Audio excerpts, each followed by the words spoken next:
नमस्कार दोस्तों, आप सभी का स्वागत है आपके अपने YouTube चैनल अशोक चावल एजुकेशन हब पर। दोस्तों, आज हम जिस वीडियो के बारे में बात करने वाले हैं वो है जालोर के चौहान। देखिए, हम जो चौहान राजवंश पढ़ रहे थे उसमें पहले हमने अजमेर के चौहान देखा और अजमेर के चौहान के बाद उनकी दो शाखाएं विभाजित होती है। जैसे कि मैंने पिछले वीडियो में बताया था कि एक तो होती है सबसे पहले जो शाखा विभाजित होती है, ये भी आप विशेष ध्यान रखें। सबसे पहले जो सपादलक्ष्य या फिर अजमेर के जो चौहान पढ़े थे उसमें से जो एक शाखा सबसे पहले अलग होती है वो नाडोल पाली के चौहान अलग होते हैं। और उसके बाद जो शाखाएं बाद में विभाजित होती है वो अंतिम रूप से होती है तो वह पृथ्वीराज के समय उसका पुत्र गोविंदराज है वो अलग आके रणथंभौर में अपनी शाखा स्थापित करता है। और जो नाडोल पाली के चौहान है उसी से एक शाखा विभाजित होकर कहाँ पे आती है, जालोर में। ये ध्यान रखें। तो वहाँ का जो शासक था कीर्तिपाल या जिसे कीतु कहा जाता है वो ही यहाँ पे जालोर शासक की और एक अनेक अन्य शाखा के रूप में जो कि सोनगरा चौहान। देखिए, जालोर का वीडियो अभी इसके नेक्स्ट बनाने वाले थे लेकिन समय के अभाव के कारण वो मैंने कल ही बना दिया था।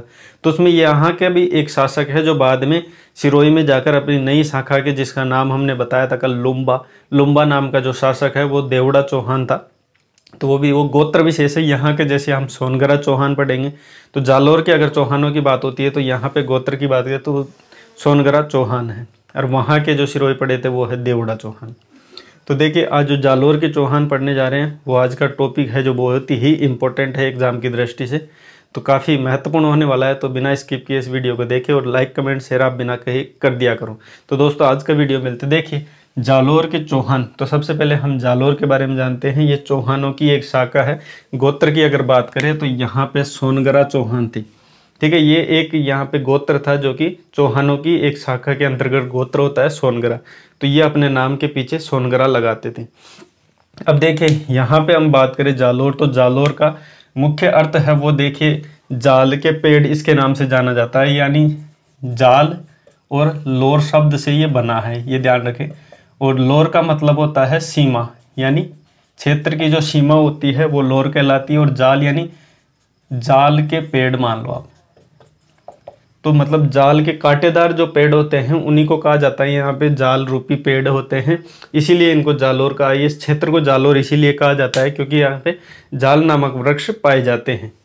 तो यह ध्यान रखना, ये इसका मतलब है। उसके बाद जाल के पेड़ इसको नाम से संज्ञा दी जाती है।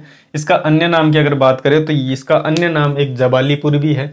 अब यहाँ पे जबालीपुर नाम क्यों दिया गया है तो वो ध्यान रखें, यहाँ पे जाबाली नाम का एक ऋषि रहता था। जाबाली नामक ऋषि के कारण ही इसको जाबालीपुर कहा गया है, ये बात आप विशेष ध्यान रखें।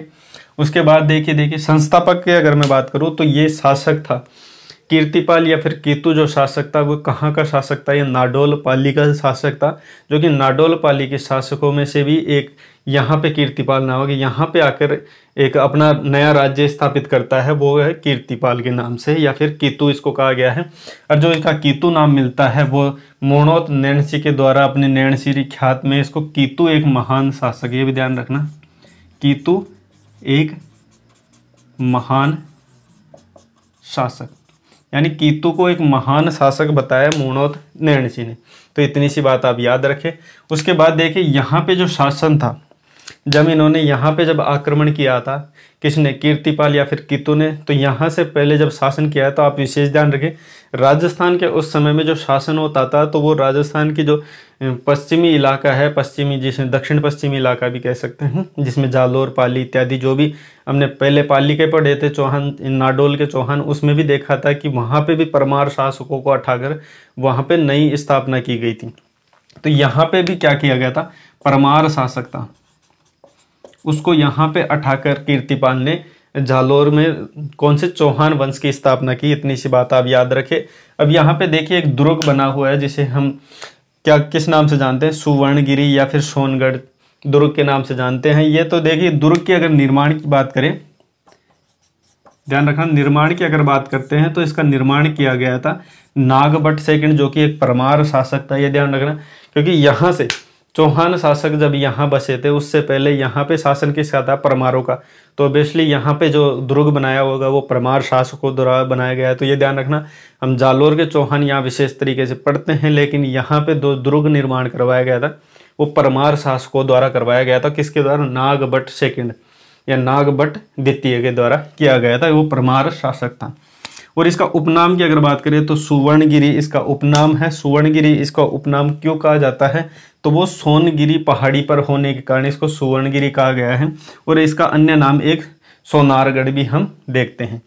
अब बात करते हैं यहाँ पे जो मुख्य शासक हैं जिसके बारे में जालोर के चौहानों के रूप में हम पढ़ते हैं, क्योंकि एग्जाम की दृष्टि से देखिए ये संस्थापक है, बस इतनी सी बात आपको याद रखनी है। यहाँ पे आपको देखिए ये ध्यान रखना है कि यहाँ पे जो स्थापना की थी उसका एक तो वर्ष 1181, ठीक है, 1181 ईस्वी में यहाँ पर क्या है संस्थापना की थी, वो किसने की थी, कीर्तिपाल ने। इतनी सी बात आपको यहाँ पे याद रखनी है।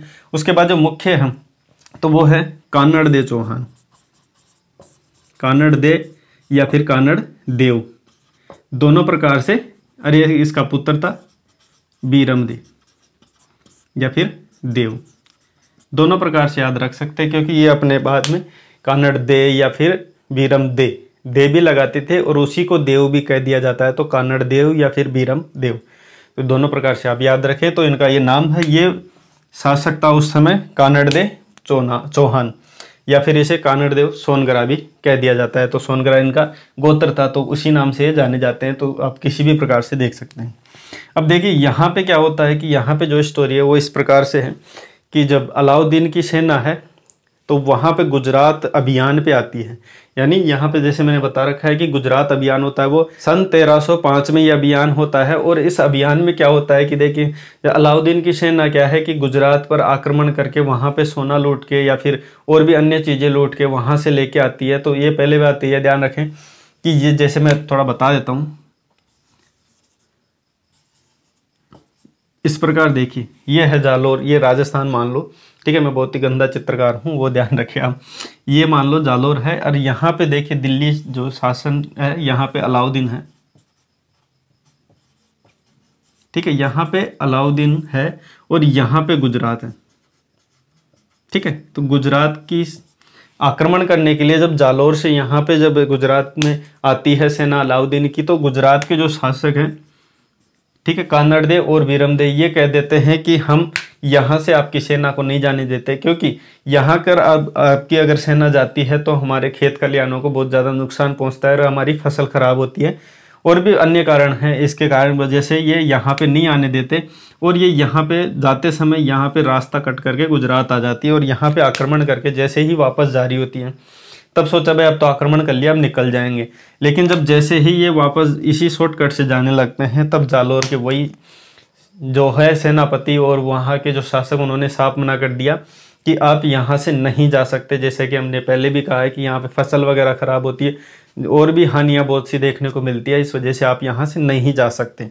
उन्होंने रास्ता बदलने को लिए कहा, लेकिन क्या है कि जब सेना को ज़्यादा ज़बरदस्ती की गई तो यहाँ पे कानड़ देव के जो सेनापति थे जेता देवड़ा, ये ध्यान रखने जेता देवड़ा इसके विशेष सेनापति थे, वो यहाँ पे आते हैं और इस सेना में आकर यहाँ पे लूट का माल जितना भी सोना चांदी, और एक प्रकार बताया जाता है कि यहाँ पे इनके पास 5 टुकड़े थे जो कि शिवलिंग के 5 टुकड़े थे जो कि गुजरात से ये लूट के लेके आए थे। उन सभी 5 टुकड़ों को चुराकर जेता देवड़ा जो कानड़ देव के सेनापति थे वो यहाँ से लेकर चले जाते हैं और जो सेना है उसको नहीं जाने देते, और सेना यहाँ से वापस अन्य दूसरे मार्ग से जाके दिल्ली पहुंच जाती है अलाउद्दीन के पास।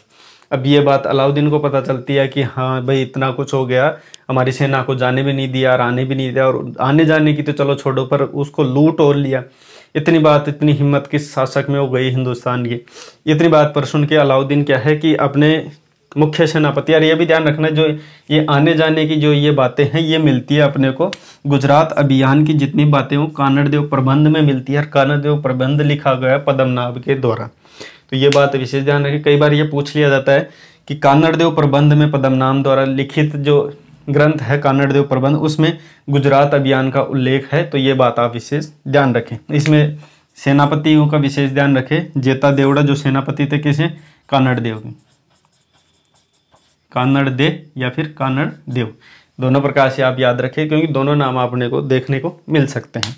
तो जेता देवड़ा इसको जो सेनापति थे लूट लेते हैं, ये बात अलाउद्दीन को पता चलती है। तो ये अपने विशेष एक सेनापति है जो कि है एम उल मुल्क एवं मुल्तानी, यानी ये पूरा नाम है इसका एम उल मुल्क मुल्तानी। इसको यहाँ पे भेजते हैं किसके पास, यहाँ पे कानड़ देव के पास भेजते हैं कि इन्होंने ऐसा क्यों किया, कि मतलब अपने इतने बड़े महान जो दिल्ली के शासक हैं उसकी सेना को आने नहीं दिया और लूट और लिया।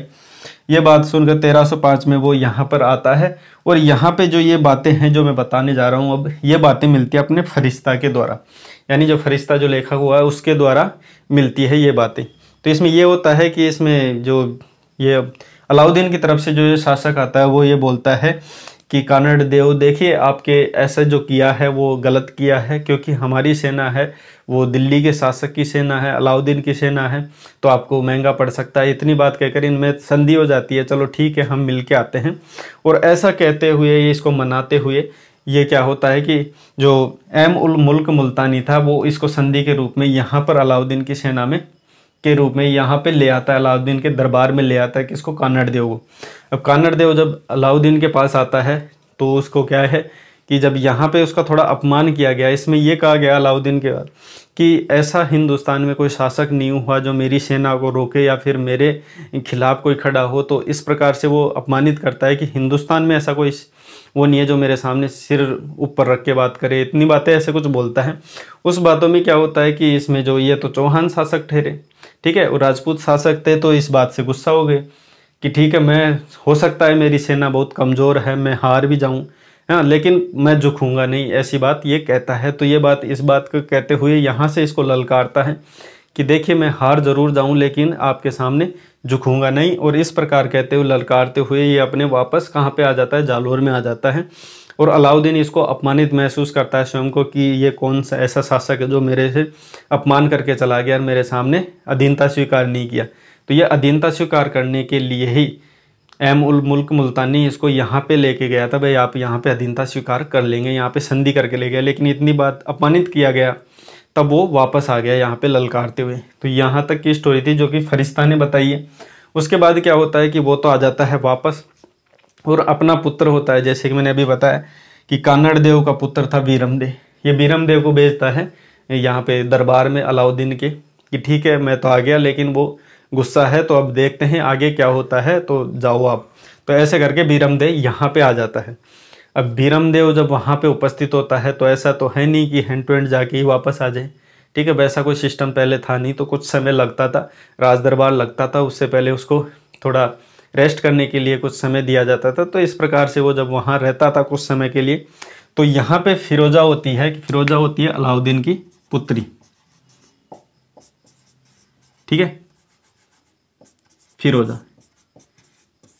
अब इसमें जो फिरोजा एवं जो बीरमदेव का यहाँ प्रेम प्रसंग बताया गया वो है मोणोत नैणसी ने, जो अपनी नैणसीरी ख्यात जो अपना ग्रंथ है उसके अकॉर्डिंग इसमें बताया गया है कि बीरमदेव और फिरोजा में प्रेम प्रसंग होता है। वो इस प्रकार होता है कि फिरोजा है जो इसको देख के मोहित हो जाती है बीरमदेव को, क्योंकि बीरमदेव बहुत ही कर्मठ योद्धा भी था और सुंदर भी था, तो इस प्रकार से उसको देख के मोहित हो जाती है फिरोजा, जो कि अलाउद्दीन की पुत्री थी। अब ये बात उसको देखता है और बोलती है कि ठीक है मैं आपके ऊपर मोहित हूँ और मेरे को आप अच्छे लगते हो और मैं आपसे शादी करना चाहती हूँ इत्यादि वगैरह, वही लेटर फरमान होने लग गए। अब ये बात है जो बीरमदेव से पूछी जाती है।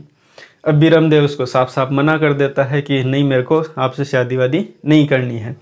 और देखिए ये बात जब इससे पूछी जाती है अलाउद्दीन को, जब ये बात पता चलती है कि ऐसे ऐसे अपनी पुत्री है फिरोजा वो बीरमदेव को पसंद करती है, तो ये अलाउद्दीन क्या है कि बीरमदेव से सीधे सीधे पूछता है, क्योंकि अलाउद्दीन तो ठहरा दिल्ली का शासक, भारत का शासक, तो ये सीधे बीरमदेव से पूछता है कि आप मेरी पुत्री से शादी कर लो वरना इसका अंजाम और कुछ होगा, और आपका जवाब मेरे को कल सुबह तक चाहिए, और वो भी हाँ में ही चाहिए, ना का तो कोई सवाल ही नहीं है, क्योंकि मैं तो दिल्ली का शासक हूँ। अगर छोटी मोटी आपने मना कर दिया, गलती कर दी, तो आप अपना देख लेना अपने राज्य का क्या असर होगा। इस प्रकार से एक तरीके से धमकी थी, ये कोई पूछना नहीं था, एक धमकी दी गई थी जो कि बीरमदेव को दे दी गई। अब बीरमदेव क्या था, करनी नहीं थी शादी। अब वो वहाँ से क्या हो गया, रात को रात ही वापस आ गया अपने कहाँ पे, जालोर में। तो बीरमदेव दिल्ली से कहाँ आ गया, डायरेक्ट जालोर। अब जालोर जब आ जाता है तो फिरोजा क्या है, फिरोजा कहाँ रुकने वाली थी, वो भी प्रेम में पागल थी उसके, वैसा वो भी पीछे पीछे चलो ठीक है एक्स्ट्रा बुकिंग की प्लेन की, और वो आ गई। ये यहाँ पे आ जाती है बीरमदेव के पास जालोर, और इससे ये पूछती है कि देखिए मैं, अब यहाँ पे आ जाती है तो इसका जो पिता होता है बीरमदेव का कानड़ देव, तो कानड़ देव से ये पूछती है कि देखिए मैं आपके पुत्र से विवाह करना चाहती हूँ, मेरे को पसंद है। तो भीरमदेव था, उसका पिता था कानड़देव, वो बोला कि ठीक है मेरे को कोई आपत्ति नहीं, अगर भीरमदेव राजी है, तू राजी है तो कोई दिक्कत नहीं। अब जब ये बातें भीरमदेव से पूछी जाती है, ठीक है, ये बातें भीरमदेव से पूछी जाती है कि फिरोजा आपको पसंद करती है कि आप भी पसंद करते हो, तो ये साफ मना कर देता है। अब मना करने का इसमें रीजन है, इतिहासकार इस प्रकार बताते हैं कि भीरमदेव इस बात को ये कहते हुए मना कर देता है फिरोजा को कि आपका जो परिवार है, तुम्हारा जो परिवार है बहुत ही गलत तरीके का रहा है, बहुत ही चरित्रहीन परिवार रहा है, इसलिए आपके बैकग्राउंड को देखते हुए मैं इसमें शादी नहीं कर सकता, मैं अपने कुल या अपने वंश में ही शादी करना चाहता हूँ। इस प्रकार का वो अपना थॉट रखता है सामने। अब फिरोजा को जब इस बात पे आपत्ति होती है तब ये बोलता है, बताता है कि मेरे को देखिए आपकी जो एक फिरोजा की जो माता थी, ठीक है, इसकी माता थी चिमना,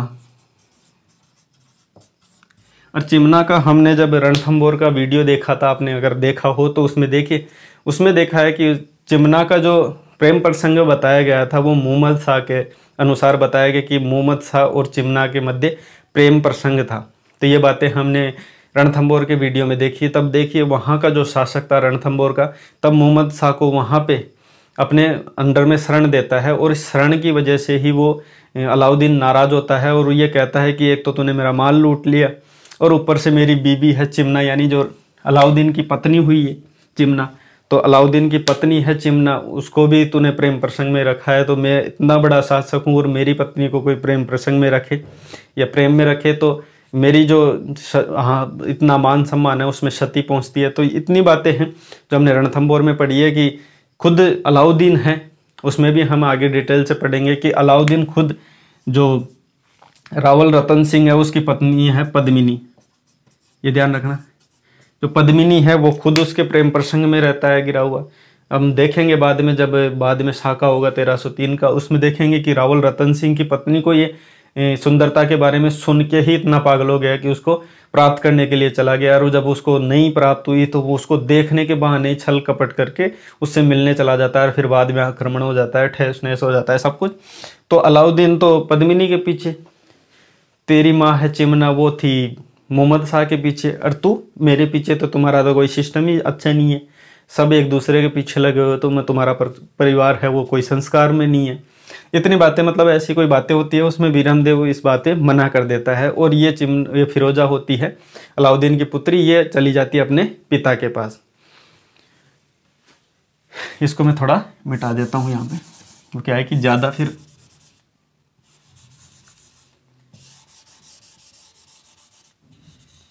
हाँ। अब देखिए इसमें क्या होता है कि जो अलाउद्दीन है उसको पास जब ये अपनी पुत्री पहुंच जाती है फिरोजा, तब उसको ये बातें पता चलती है कि ऐसे ऐसे करके भीरमदेव ने शादी के लिए मना कर दिया।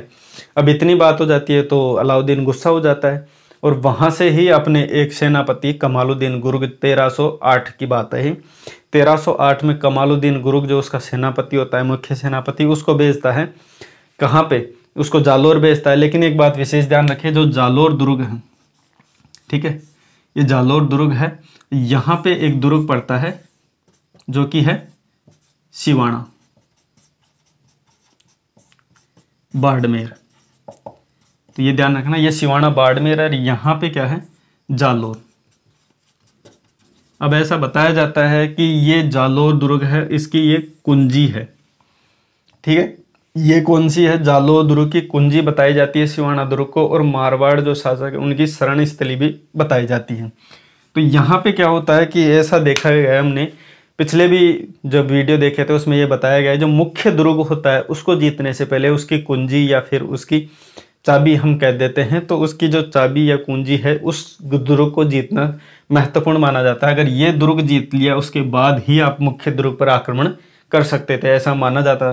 तो सबसे पहले सिवाना को जीतना अनिवार्य था, उसके बाद जालोर पर पहुंचते हैं। तो यहाँ पे सिवाना पर इसने आक्रमण करता है 1308 में। अब 1308 में बहुत बड़ा आक्रमण कर लेता है, बहुत दिनों तक उसकी घेराबंदी कर लेता है, क्योंकि सीधा आक्रमण तो होता नहीं है। और यहाँ पे सिवाना दुर्ग में जो उस समय कानड़देव का जो सेनापति था, वहाँ पे जो दुर्ग संरक्षक था वो था वहाँ पे सातलदे, या फिर इसको शीतलदे भी देखने को मिलता है, ये ध्यान रखना, शीतलदे, तो ये कंफ्यूज ना हो, आपको कहीं पे शीतलदे भी देख सकते हैं और या फिर सातलदे भी, दोनों एक ही हैं। और इसके साथ होता है सोमदेह, तो ये दोनों यहाँ पे शासक होते हैं, जो कि हम दुर्ग रक्षक भी कह सकते हैं। तो यहाँ पे सिवाना में ये शासक होते हैं, जो कि यह जालोर दुर्ग की कुंजी या फिर मारवाड़ शरण स्थली, मारवाड़ जो शासक है उनकी शरण स्थली मानी जाती है सिवाना, जो कि बाड़मेर में स्थित है। तो यहाँ पे क्या है, 1308 में जब कमालुद्दीन गुरुक जो कि अलाउद्दीन का सेनापति है, ये ध्यान रखना, अलाउद्दीन का सेनापति होता है, ये यहाँ पे आक्रमण करता है, बहुत दिनों तक घेराबंदी कर देता है, कुछ भी नहीं होता उससे। जब घेराबंदी करने के बाद जब वहाँ पे आंतरिक जो उनके वो थे, क्या है कि जो अन्न भंडार थे वो समाप्त होने वाले, खाद्य सामग्री समाप्त होने वाली थी, तब ऐसा हुआ कि यहाँ पे अलाउद्दीन आ जाता है स्वयं, क्योंकि इससे कुछ नहीं हो रहा था। तो वो अलाउद्दीन स्वयं यहाँ पे आता है, यहाँ पे एक गद्दार को पकड़ता है, मतलब एक ऐसा जो विश्वासघाती होता है। हर जैसे पिछले दुर्गों में भी हमने पढ़ा कि हमेशा, जैसे हमने पिछले दुर्गों में पढ़ा कि जयचंदों के बारे में बताया गया कि अगर जहाँ पे गद्दारों की बात होती है वहाँ पे जयचंदों की बात होती है। तो पिछले दुर्ग में जैसे हमने जयचंदों के बारे में पढ़ा था कि जयचंद गढ़वाल होता है, वो गद्दारी करता है, उसी प्रकार यहाँ पे भी हर दुर्ग में आपको गद्दार दिखेंगे, क्योंकि भारतीय जो शासक थे, भारतीय या फिर राजस्थानी, जो जितने भी राजस्थान के जो शासक हुए हैं, राजपूत हो या फिर किसी भी प्रकार के जो शासक हुए हैं, उनके हारने का एकमात्र जो रीजन बताया गया वो यही था, यहाँ पे विश्वासघाती लोग बहुत ज़्यादा थे। जहाँ पे विश्वासघात हुआ है तभी यहाँ की सेना हारी है। तो यहाँ पे भी वही होने वाला था। यहाँ पे एक शासक था भावले पंवार, जो कि कानड़ देव का ही एक सेनापति था भावले पंवार। ये क्या कर देता है, गद्दारी कर देता है, और यहाँ पे क्या करता है, ये अलाउद्दीन से मिल जाता है।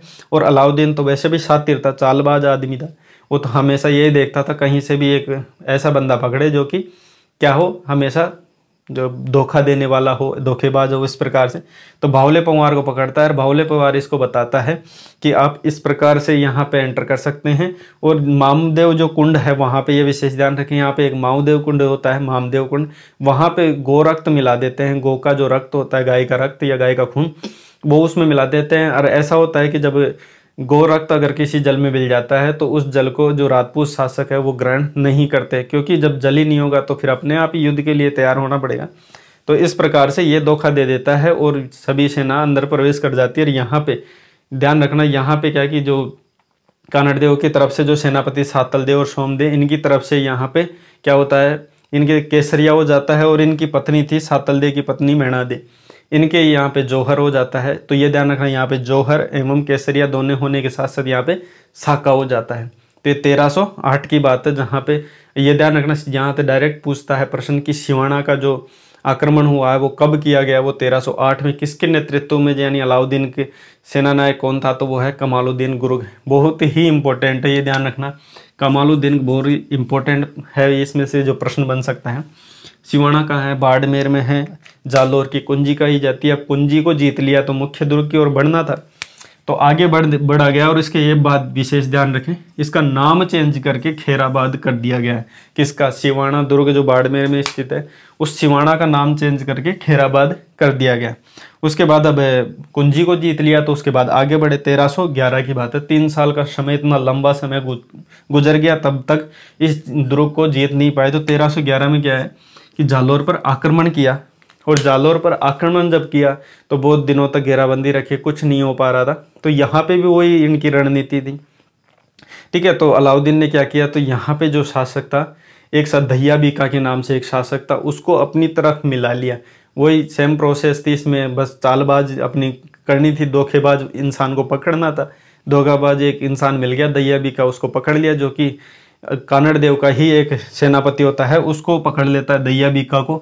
अब दहिया बीका से सारी बात जान लेता है कि यहाँ पे कैसे क्या प्रवेश किया जा सकता है, क्योंकि ऐसा माना जाता है, इतिहासकार भी ये बताते हैं कि जालोर का एक ऐसा दुर्ग है जिसमें आज तक कोई भी आक्रमणकारी इसके दरवाजे को नहीं खोल पाया, यानी इस गढ़ के दरवाजे को नहीं तोड़ पाया, नहीं खोल पाया। तो ये ध्यान रखना, जालोर के दुर्ग के लिए स्पष्ट कहा जाता है। तो जब दुर्ग को नहीं खोल पाएगा तो कैसे क्या कर पाएगा, तो इतना मजबूत दुर्ग है, मजबूत इनका दरवाजा है, नहीं खोल पाया। बाद में दहिया बीका को अपनी तरफ साइड में किया, और यहाँ पे दहिया बीका ने ऐसा बता दे, यहाँ पे देखिए किंवदंती के माध्यम से 2 बातें पता चलती हैं। तो कई बार इतिहासकारों के द्वारा या कई टीचर्स ऐसे पढ़ाते भी हैं। तो एक तो ये है कि सभी टीचर्स जैसे पढ़ाते हैं, यूट्यूब पे भी आपने देखा, ऑफलाइन भी आपने कहीं पढ़ा होगा तो आपने ये सुना होगा। यहाँ पे देखिए एक सुरंग का जो होता है सिस्टम की, आप सिवाना दुर्ग से जालोर या जालोर से जब सिवाना आते हो तो यहाँ पे एक गुप्त मार्ग होता है जिसे हम सुरंग कहते हैं। तो इसमें ऐसा कहा गया है कि देखिए इसके दरवाजे या फिर इसकी दीवार तोड़ना बहुत ही मुश्किल है। आजकल कितने भी आक्रमण हुए हैं, कोई भी आक्रमणकारी इस दुर्ग के दरवाजे को नहीं खोल पाया है। तो आपका प्रयास निरर्थक है। तो ये कहता है कि आप ऐसा करो कि पूरे गांव से जितनी भी राई मिल सके उस राई को खरीदो। और यहाँ पे एक बात होती है, राई रो बाऊ राते गई, ये जो कहावत है वैसे कि आपको बहुत से दुर्गों में जोड़ने को मिलती है, बहुत से लोग जोड़ भी देते हैं, लेकिन ये ध्यान रखना ये जो कहावत है राई रो बाऊ रात ही गई, ये कहावत जालोर दुर्ग के लिए कही गई है। इसमें क्या होता है कि आसपास के जितने भी गांव हैं वहां से राई लूट के ले आते हैं या फिर खरीद के ले आते हैं। जिस प्रकार अब वो तो आक्रमणकारी थे तो खरीदेंगे तो क्या लूट के लेके आए थे, तो लूट के लेके आ गए। और पूरी राई को ऐसे बताया गया कि यहाँ पे पूरी राई को बिछा दो, जहाँ पे सुरंग होगी वहाँ पे रातों रात क्या उग जाएगी, यहाँ पे राई उग जाएगी। जहाँ पे राई उग जाएगी समझ लेना वहाँ पे क्या है, सुरंग है। तो इस प्रकार की वो बताता है। दूसरी बात ये है, इसमें ऐसा भी बताया गया है कि इसमें ये बताता है दैया बीका कि यहाँ पे जो एक दीवार है, सभी दीवारों के साथ साथ एक दीवार ऐसी भी है जो मिट्टी की बनाई गई है।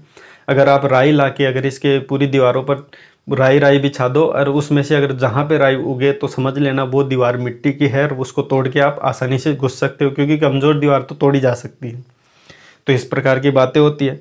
अब जब ये बातें हैं, जब ये सारी बातें बता देता है तो ये बातें पता चल जाती है दैया बीका की पत्नी को। अब दैया बीका की पत्नी को ये बातें पता चलती है, तब वो क्या है, दैया बीका को मार देती है। अब दैया बीका मर जाता है और ये बातें सारी बातें क्या है, दैया बीका की जो पत्नी होती है वो बता देती है किसको, ये बातें सारी बातें बता दी कानड़ देव और बीरम देव को बता देती है कि ऐसे ऐसे आपके जो सेनापति हैं दैया बीका, उन्होंने सारी बातें दुश्मन को बता दी है, उनका सपोर्ट भी कर रहा है, साथ भी दे रहा है। इस प्रकार अलाउद्दीन की सेना अंदर प्रवेश कर जाती है और उस समय आक्रमण होता है, बहुत बड़ा युद्ध होता है जिसमें क्या है कि इसमें अलाउद्दीन की सेना है वो भारी पड़ती है और कानड़ देव यहाँ पे मर जाता है। और जो बीरम देव है उसका गला काट के ऐसे बताया जाता है कि वहाँ पे दिल्ली ले जाया गया।